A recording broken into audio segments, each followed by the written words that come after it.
네, 오늘 3부는 예고해드린 대로 고민정 더불어민주당 의원과 함께합니다. 어서 오세요. 네, 안녕하세요. 오늘 눈이 많이 내렸는데 오시는데 뭐 불편함은 없으셨습니까? 어이구, 너무너무 많이 왔고 길도 많이 미끄럽고 아침에 출근길 정말 조심하셔야겠더라고요. 예. 걸어가시는 분들도 조심하셔야겠어요. 예, 말 그대로 조심조심 거려야죠. 큰일 나죠. 네. 예, 가실 때 좀 조심하시고요. 네. 그 현재 지금 탄핵 심판 어떻게 좀 잘 지켜보고 계십니까?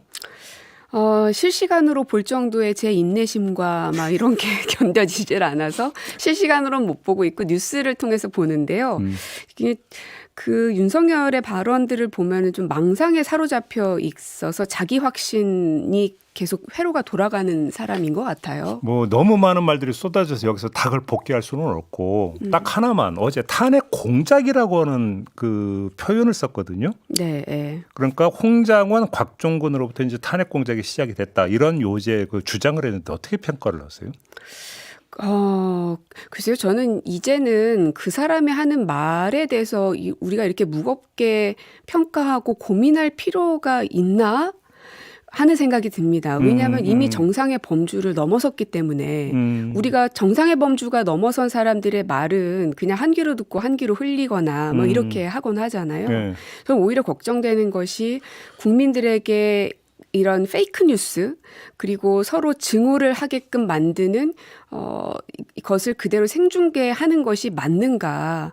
우리가 왜 그런 이상한 컨텐츠들은 방송도 안 하고 그러지 않습니까? 근데 그럴 정도의 수준에 온 컨텐츠라고 저는 생각합니다. 쉽게 그러면 유해 컨텐츠다 이런 네, 말씀이죠? 네, 그렇죠. 그래요? 오히려 방심이 뭐 합니까? 이런 거 심의 안 하시고. 그래요? 네, 네. 알겠습니다. 그럼 이분 질문도 드려야 될 것 같은데 갑자기 저스러운데 당 인권위원장이시잖아요. 네, 네.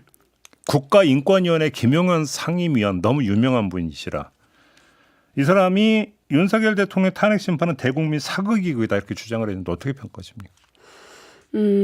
그분에 대해서는 말을 얻는 것 자체가 참 가치가 없는 일인데요. 오늘 제가 뭔가 질문을 잘못 드리고 있다는 자괴감이 자꾸 예. 빠지네. 예.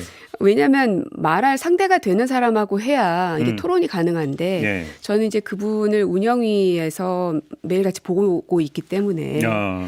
그리고 인권위에 직접 찾아가서 이야기를 하기도 하고 하는데요. 예.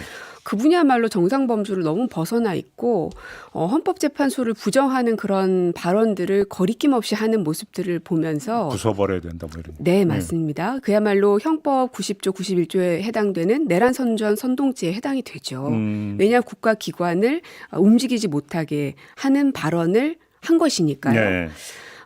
그러나 그 사람이 인권위원이라는 타이틀을 달고 있기 때문에 마이크가 허용된다는 것이 이미 우리나라가 정상 범주를 넘어서고 있다. 그리고 국민들은 이런 생각을 하는 겁니다. 법이 있고 뭐 명예훼손죄로 고발도 하기도 하고 뭐 그래서 수사를 받기도 하죠.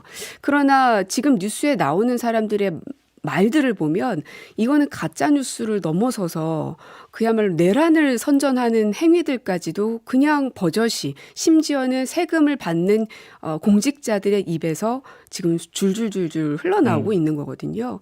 우리나라의 사법부라는 게 존재한다면 여기에 대해서 철퇴를 가하지 않으면 안 된다. 저는 헌재가 물론 윤석열을 지금 심판하기 위해서 정신없이 바쁘게 돌아가고는 있지만 이런 내란 선전 선동을 하고 있는 자들에 대해서 그 엄벌에 처해야 되고 단죄해야 한다고 생각합니다. 그래서 내란 종식은 윤석열에 대한 그 심판으로 시작을 열지만 마무리는 시간을 좀 더 많이 들더라도 마무리는 끝까지 하셔야 된다고 생각해요. 그럼 이번에 국민의힘으로 가볼게요. 네. 지금 부정선거 논란에서 특별법을 발의를 했고 그다음에 사전투표 폐지 주장도 지금 나왔어요. 이건 어떻게 평가를 하시는데요? 저희 이제 총선의 투표 결과를 전혀 인정할 수 없다. 부정선거가 있었다라는 확신을 갖고 있는 거지 않습니까? 네. 그러면 한번 저는 그냥 다시 개표해봤으면 좋겠어요. 개표해서 다만 그렇게 되면 수많은 그 세금들이 또 들어갈 수밖에 없거든요. 네. 만약에 부정선거가 아님이 하나라도 증명이 되면 그 비용에 대해서 징벌적 손해배상처럼 3배든 10배든 그 배상을 국민의힘 측에서 해야 한다 하는 그런 조건을 달고 하셨으면 좋겠고 예. 거기에다가 플러스 부정선거라는 말도 안 되는 말을 함으로 인해서 사회적 그 시스템을 다 그 무너뜨리고 국민들을 혼란에 빠뜨린 죄가 무지척 무겁기 때문에 국민들에 대한 정신적 피해 보상까지도 하겠다는 각오가 돼 있으시면 저 투표함을 다시 열어서 재개표하는 것도 저는 방법이라고 생각합니다. 근데 재개표해서 결과가 나오면 그걸 수용을 할까요? 부정선거 음모론을 펴는 사람들이? 아, 그러면 그거 어떻게 해야 돼요? 아니 아무리 눈으로 확인해줘도 그게 아니라고 하면 그럼 뭐 어떻게 해야 됩니까? 제가 답을 내놓기 힘들 것 같습니다. 네. 자, 이번엔 당으로 가겠습니다. 2주 전에 저희하고 인터뷰할 때 네. 우원식, 김경수 등 여러 주자가 보이는 건 굉장히 긍정적이다. 이런 요지의 말씀을 하셨어요. 네. 그리고 나서 예를 들어서 김동연 경기지사나 김경수 전 경남지사나 뭐 김경수 전 경남지사는 엊그저께 저희하고 인터뷰도 했고 임종석 전 비서실장이나 김부겸 전 총리나 여러 가지 이야기를 했어요. 근데 이에 대해서 유시민 작가가 망하는 길로 가고 있다라고 지금 비판을 했습니다. 어떻게 평가를 하십니까? 망하는 길로 가고 있는 민주당의 모습은 이미 오래전에 시작이 됐죠. 그래요? 예. 왜냐하면 민주당 안에서뿐만 아니라 대한민국 사회에서는 특히나 권력을 가진 대통령에 대한 수많은 비판들을 할 수 있죠. 그래서 풍자를 하기도 합니다. 거기에 대해서 대통령이 국민을 상대로 해서 명예훼손을 말하지 않죠. 그거는 상식입니다. 그것처럼 이재명 대표라는 사람이 무슨 개인적 악감정이 있겠습니까? 그러나 지금 국회 안에서 거대 야당을 우리가 민주당이 차지하고 있고 그중에 대표 되시는 분이 이재명 대표님이시고 그리고 지난 몇 년 시간 동안 국회에 가장 큰 힘을 갖고 있는 것 또한 이재명 대표님인 것은 부인할 수가 없습니다. 예. 그러면 그에 대해서 때로는 풍자를 할 수도 있고 때로는 비판할 수도 있어야 되는 게 민주주의 사회의 당연한 순서라고 생각을 하거든요. 그러나 지난 몇 년 동안 그것에 대한 비판의 말을 하기만 하면 수박이라는 멸시와 조롱을 하는 그 현상들이 끊이지 않고 벌어졌습니다. 그때 유시민 작가께서 어떠한 역할을 하셨는지를 오히려 묻고 싶고요. 최고의 권력자에게 아무런 말도 하지 못하는 윤석열 대통령과 그리고 그의 옆에 있는 사람들 또 국민의힘의 모습 즉 윤비어 청가를 부르는 모습들을 보면서 사람들이 굉장히 우려를 표명을 했죠. 예. 결국은 이런 지경까지 왔습니다.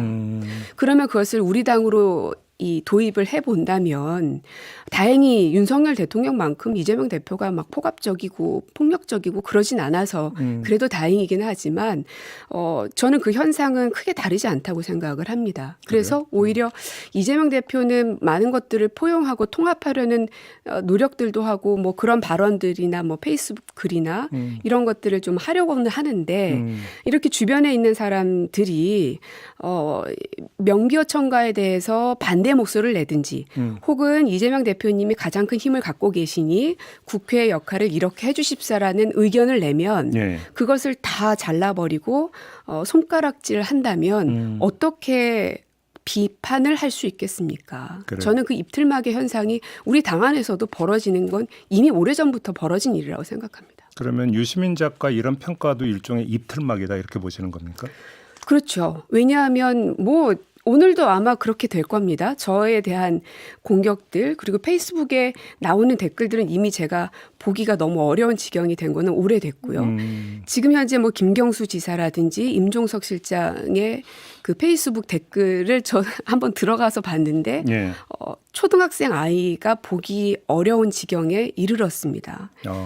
그러니까 저는 이것을 왜 우리 민주당이 이겨내야 되고 그 차단하려는 노력을 해야 된다라고 몇 년 동안 꾸준히 얘기했던 이유는 뭐냐면 민주당만의 일이 아니고 나라 전체가 그렇게 가고 있기 때문입니다.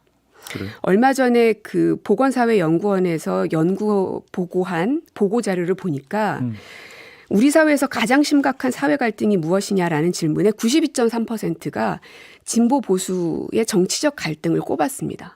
그 얘기는 거의 모든 사람들이 정치권의 그 갈등들을 가장 심각한 사회 갈등으로 보고 있다는 것이거든요. 예. 그 말은 정치인들의 몇몇 사람들의 그런 말들이 아니고 이미 수많은 사람들이 그걸 생중계로 지켜보고 있다는 겁니다. 그래요. 그러면 이제 아이들이 어떻게 교육을 받을까요? 선생님이 교과서로 가르쳐 준 대로 교육을 받지 않습니다. 뉴스를 보면서도 교육을 받고 지나가는 어른들의 말을 보면서도 교육을 받고 SNS에 넘쳐나는 댓글들을 보면서도 교육을 받는 게 학생들이죠. 그러나 우리는 학교 안에서 학교폭력, 언어폭력에 대해서 굉장히 비판하지만 지금의 정치권의 모습을 보면 아이들은 아마 이럴 겁니다. 앞으로 자신의 의견은 숨기고 대세는 거스르지 말고 폭력엔 눈 감고 손가락질 당하지 않으려면 손가락질 하는 쪽에 서라라고 저는 아이들이 학습받고 있다고 생각합니다. 지금 그 의원님이 조사 결과를 잠깐 인용을 해서 말씀을 해주셨기 때문에 저희 제작진이 또 재빠르게 어떤 조사였는지 찾아서 지금 올려줬는데요. 이거 밝혀야 됩니다. 방송에서. 아, 네네. 네. 이게 이제 그 보건사회연구원이 2023년 사회통합 실태조사 원자료를 활용해 작성한 보고서 내용인데요. 그 조사가 2023년 6월부터 8월 사이에 19살부터 75살까지의 남녀 3,950명을 상대로 한 면접 조사였다라는 거. 이거 이 조사 개요를 좀 우리 애청자 여러분들에게 전달을 드리면서 말씀 이어가도록 하겠습니다. 그리고 한 가지만 네. 더 말씀을 드리면 네. 지금 현재 우리 사회에서 가장 중요한 것은 내란을 종식시키는 일이 중요합니다. 그거는 누구도 부정할 수 없죠. 하지만 그것과 동시에 우리가 반드시 병행해야 할 것은 이런 증오와 혐오의 사회를 어떻게 종식시킬 것인가. 그거는 국민의힘, 민주당 할 것 없이 정치 선후배 모두 다가 머리를 싸매고 토론하고 결론을 내려야 될 부분이라고 생각합니다. 그 면에 있어서 유시민 작가님께서 뭐 여러 가지 말들을 자유롭게 하실 수는 있지만 이렇게 대한민국이 증오와 혐오의 사회로 치닫고 있는 것에 대해서 이걸 막기 위한 어떠한 노력을 하셨는지를 오히려 되묻고 싶은 겁니다. 그러면 조금만 더 들어가서 유시민 작가가 이제 조금 전에 언급했던 그 몇 사람에 대한 개인적 평도 했어요. 네. 예를 들어서 김경수 전 지사를 상대로는 착한 2등이 되는 전략을 써야 한다라고 이야기를 했고 임종석 전 실장을 상대로는 다른 직업을 좀 알아봐라. 이런 말을 했고 김부겸 전 총리를 상대로는 책만 읽으시길 바란다. 이런 식으로 평을 했는데 이런 평은 어떻게 평가하십니까? 저는 모든 정치를 초등학교 학생들의 교실에 잘 대입하는 습관이 있습니다. 아마 제가 초등학생 엄마여서 그럴 수도 있는데요. 네. 그 안에서 한 반장 아이가 그렇지 않은 공부를 뭐 잘 못하는 아이거나 뭐 이런 친구한테 너는 책 공부나 더 해라고 이야기했을 때 선생님의 반응이 어때야 할까를 생각하면 저는 간단하다고 생각하고요. 그리고 김부겸 총리님 같은 경우는 유시민 작가님하고 비슷한 연배이시기 때문에 저는 그거는 김부겸 총리님 정도는 뭐 알아서 대응하셔야 될 부분이라고 생각하고 다만 임종석, 김경수 이런 분들은 후배 세대에 해당이 되잖아요. 저는 오히려 지도자 행세하지 말아라. 그 다른 직업을 모색해라 할 것이 아니라 이런 그 증오의 정치 시대를 종식하기 위해서 너의 정치적 생명을 걸고 모든 걸 바쳐라 하고 오히려 강하게 질타하셔야 된다고 생각합니다. 그런 말을 하지 말라고 할 게 아니라 더 강하게 비판할 수 있어야 되고 지금의 증오를 어떻게 종식시킬 것인지 당신의 모든 정치 생명을 걸으라고 김경수, 임종석 두 사람에게 얘기를 하셔야 되는 게 온당하지 않을까요? 오히려 이제 정치인이기 때문에 그 정치적 활동을 더 하라라고 오히려 촉구하고 고무해야 된다 이런 말씀이십니까? 그렇죠. 왜냐하면 제가 21대 국회에서 참 많이 들었던 게 86그룹들은 물러나라. 그래야 뒷세대들이 가지 않느냐라는 이야기를 참 많이 했는데요. 그걸 그대로 적용해 본다면 다음 세대들이 등장할 수 있게끔 앞에 세대들이 오히려 물러나서 주기도 하고 좌충우돌하는 후배 세대들의 모습들을 오히려 독려해 주는 그런 모습들이 있어야 뒷세대가 앞세대를 밀어낼 수 있는 거라고 생각합니다. 이번에 이준석 의원 관련해서 좀 질문 좀 드릴게요. 네. 지금 그 동덕여대 시위를 두고 SNS에서 좀 설전을 벌이셨죠. 그래서 이준석 의원이 폭동 아니면 토론하자면서 동덕여대 재학생들에게 토론하면서 우리 그 고민정 의원님도 같이 오라 이렇게 이야기를 했던데 혹시 가서 토론하실 의향은 있으십니까? 없습니다. 왜 이렇게 딱 끊으십니까? 왜냐하면 그 수법이 너무 뻔하기 때문입니다. 전장현 때도 그랬습니다. 나와 봐라. 나랑 토론하자. 그래서 전장현 대표가 토론에 나섰고 방송에서는 그것을 중계를 했었습니다. 아, 예, 했었. 예. 예. 그런데 그 이후에 그것이 중재되고 어떤 그 서로 화해하는 모드로 갔느냐 그렇지 않았습니다. 예, 예. 저는 이준석 대표에 대해 그 의원에 대해서 더 실망하는 이유는 뭐냐면 젊은 사람이라면 기득권 혹은 기성세대들하고 달라야 하는데 그러려면 정치는 결국 싸움의 장이 아니라 어떻게 하면 다른 사람들과의 그 충돌 속에서 공통점을 찾아낼 것인지를 치열하게 토론하는 게 정치이지 않습니까? 예. 그러면 이 동덕여대 사태를 두고 학생들과 학교 측 간에 어떠한 문제가 있는지를 일단은 알고 그리고 나서 그것을 어떻게 중재할 것인가. 그것을 이끌어내야 되는 게 정치인의 역할이죠. 네. 그렇게 싸움만 할 거면 국회의원 하지 마시고 그냥 계속 그 전처럼 방송에 나와서 정치평론만 하시면 됩니다. 그러나 정치인이라면 그 사람들의 저간의 사정이 무엇인지를 먼저 알아보는 게 우선이라고 생각하고요.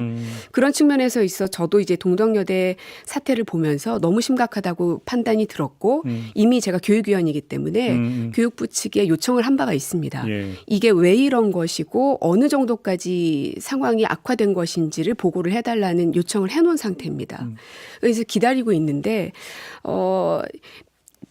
제가 이제 그 이준석 대표에게 비판의 말을 하면서 어찌 보면 동덕여대를 좀 두둔하는 듯한 그 포지션이 되어버렸습니다. 사실이 무엇이든 간에 지금 그렇게 됐죠.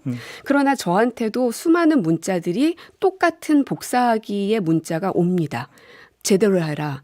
민주당 고민정 너 뭐하냐. 막 이런 문자들이 옵니다. 그러니까 그 얘기는 뭐냐. 실제로 동덕여대 학생들 당사자들의 문자가 아닌 것 같은 느낌이 자꾸 드는 겁니다. 예. 그래서 이것을 그냥 순수하게 볼 일만은 아닌 것은 맞지만 그렇다고 해서 이준석 의원이 이 서부지법에서 일어난 사법부를 전복시키려는 이 폭동 사태와 사회적 그 시위 혹은 뭐 이런 그 사건들을 동일선상에서 놓는 것은 본질을 흐리려는 아주 알겠습니다. 잘못된 전략이라고 생각합니다. 혐오 정치하고 있다 이런 지적이신 것 같네요. 네. 알겠습니다. 자, 오늘 말씀 여기까지 들어야 될 것 같습니다. 고맙습니다, 의원님. 네, 고맙습니다. 네, 고민정 민주당 의원이었습니다.